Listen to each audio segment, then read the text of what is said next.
Hello, and welcome back to the second installment of Travel Planning Basics, a series with the goal of providing you with a simple, straightforward guide to go from browsing to actually booking your first trip. Okay, so let's get into it. For today's topic, we're going to be talking about itineraries. And I'll be real, this isn't the easiest portion of the trip to plan because it's probably going to be the most intensive one. But we're going to get through this. We're going to get through this together. Okay, so from the last video, you should have your destination in mind, right? Because you were supposed to pick your 1 to 3 flights. So you would have to have a destination to pick those flights. Good. So now that we have our destination in mind, the first step is you're just going to identify the activities or attractions that made you interested in that location to begin with. So for example, when I was going to Iceland last year, the thing that I was really interested in was glaciers and the Northern Lights. That's it. I didn't know much else past that, but I knew those were the things that were like most important to me. So that's the first step. It's just listing whether it's restaurants, activities, attractions, whatever you saw on social media or whatever you saw online, just list all of the things that made you interested in that location. Okay, step 2, research.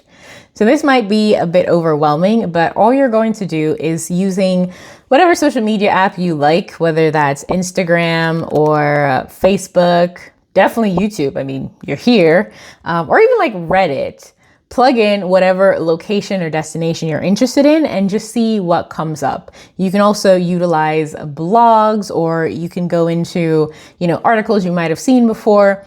Just start researching additional things you might want to do at that location.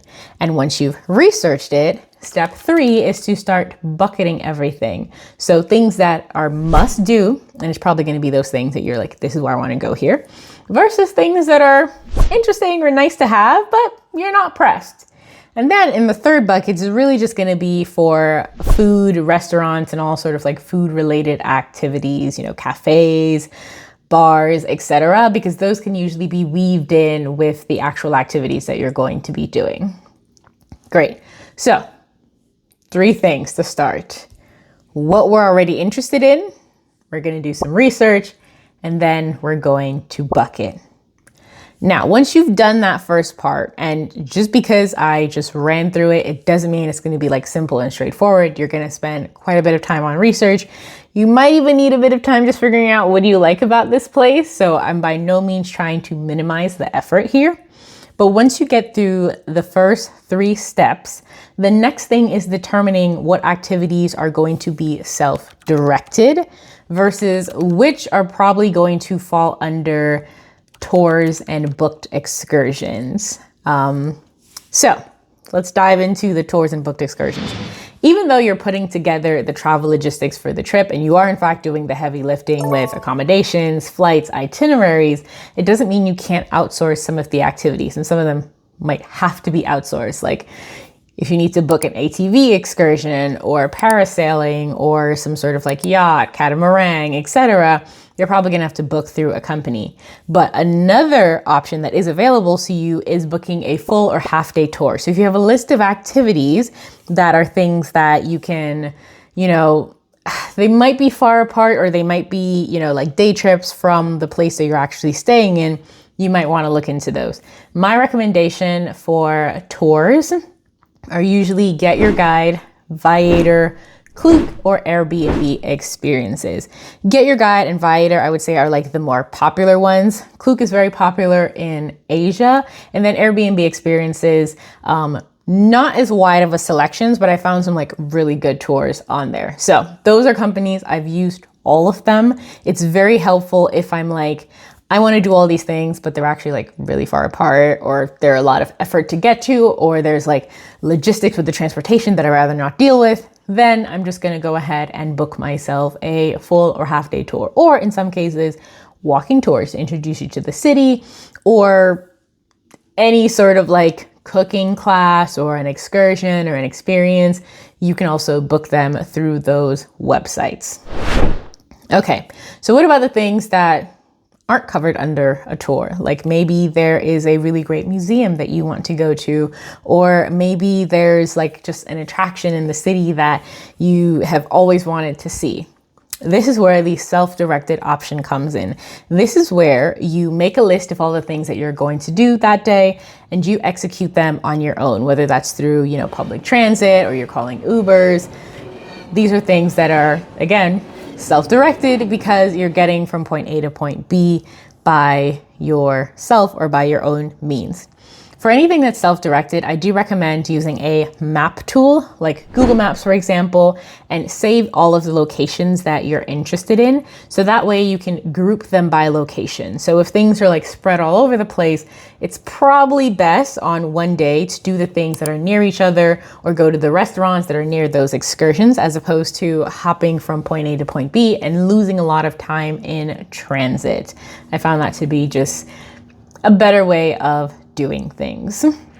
Now, if you've gotten this far and you're like, this feels like a lot, or you're like, I'm still trying to work on the research portion and this is feeling quite overwhelming, then there is a way to make this a lot easier. So the potential option is to utilize AI to help you generate your itinerary. Now, I did not say to go over to AI and just say, give me a 5-day itinerary for X city. That's not what I'm saying, okay? To utilize AI to its fullest capacity, you need to provide it with information and context so it can give you the answer that's right for you. So what we want to do is we want to take the list that we've generated of must-do, nice-to-haves, and then just like all of our food-related activities, as well as where we're heading and the time frame, and provide additional context around the fact that, hey, I am someone who's new to traveling.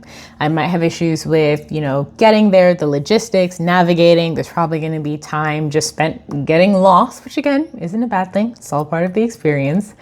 But providing that context is going to allow the AI tool to output a very realistic itinerary for you. And because that might sound intimidating and just a lot, I have drafted an AI prompt below, and all you need to do is plug and play with your location, the timing of the trip, and all of those activities that you have listed, and it will provide that context around you being a new traveler. One thing I do want to share is that your itinerary is not set in stone. This is not a contract, okay? At best, it's a suggestion. Think of it as a menu. So you could do this prefix course, or you could get there and be like, nah, give me the steak and mashed potatoes and I'll figure out the apps and desserts separately or something. Like, you have full control of this. This is by no means the thing that you have to follow, but I do believe that you should have some sort of a plan going in, Now, once you've planned the itinerary and you have sort of like a rough draft, I do recommend using a Kanban board type of tool to visualize it. My tool of choice is Trello, and it's not just for the visualization aspect. I like that when I create cards for each activities, I can store anything I need in those cards, meaning screenshots of reservations, QR codes to help me get into the excursion or venue or whatever the activity might be, all in one place. So this helps me stay organized, and I know that on that day I can review and ensure that everything I need is at my fingertips. So this is why I prefer those types of tools. Okay, so just to recap, start with what you know and what you're interested in. Do some research so you can understand what else is available at that destination. And finally, bucket into groups of things you definitely have to do versus things that are nice to try versus all of your food and restaurant recommendations. Once you have that baseline or list, then you figure out what falls into the self-directed bucket, meaning you're going to handle getting from this activity to another activity and vice versa throughout the day, versus which items would fall into a tour, whether that's a full or half-day tour or an excursion that you're booking through a third-party website.